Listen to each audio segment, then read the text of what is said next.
بسم اللہ الرحمن الرحیم۔ السلام علیکم معزز سامعین۔ انسان کی زندگی میں اتار چڑھاؤ آتا رہتا ہے۔ اس کو کبھی خوشی ملتی ہے تو کبھی غم کا سامنا کرنا پڑتا ہے، کبھی اس کی صحت اچھی ہوتی ہے تو کبھی بیماریوں نے گھیر رکھا ہوتا ہے، کبھی وافر مقدار میں رزق ہوتا ہے، پیسوں کی ریل پیل ہوتی ہے تو کبھی ایک وقت کے کھانے کو نہیں ہوتا، کبھی وسائل تو کبھی مسائل۔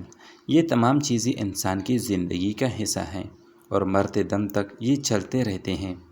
لیکن اصل کمال تو یہ ہے کہ انسان ہر حالت میں اللہ کا شکر ادا کرے اور اس کی طرف سے کسی بھی بھیجی جانے والی حالات میں خوش رہے۔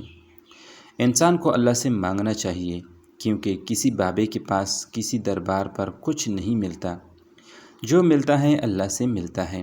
اس لیے تنہائی میں اس کو یاد کرنا چاہیے، اس کے آگے سر بسجود ہو کر اپنے مسائل پیش کرنے چاہیے، تب جا کر اللہ بھی نوازتا ہے۔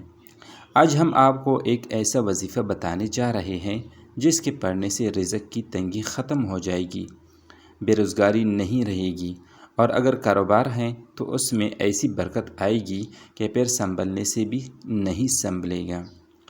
یہ وظیفہ بس رات کو سونے سے پہلے کر لیا کریں اور پھر اس کے کمالات دیکھیے۔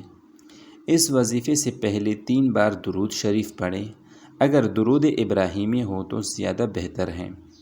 اس کے بعد یا مجیبو یا وہابو 300 مرتبہ پڑھیں اور پھر درود شریف پڑھ لیں۔ اس کے بعد اپنے حاجت کے لیے دعا کریں اور سو جائیں۔ مال و دولت میں اضافے کے لیے یا وہابو یا رزاقو کا وظیفہ بہت مؤثر ہے، اس لیے اضافے کی خواہش مند شخص کو چاہیے کہ شام کی نماز کے بعد نوافل اوابین پڑھیں، اس کے بعد 2 رکعت نفل اللہ تعالیٰ کی خوشنودی کے لیے پڑھیں۔ ان نوافل کی ہر رکعت میں الحمد شریف اور سورت پڑھنے کے بعد 100 مرتبہ درجہ بالا وظیفہ پڑھیں، انشاءاللہ بے حساب رزق مل جائے گا۔ تو معزز سامعین، مزید اچھی ویڈیوز اور وظائف پر مشتمل ویڈیوز کے لیے ہمارا یوٹیوب چینل سبسکرائب کریں اور بیل آئیکن کو دبائیں تاکہ ہماری آئندہ کی ویڈیوز آپ کو پہنچ سکیں۔ شکریہ۔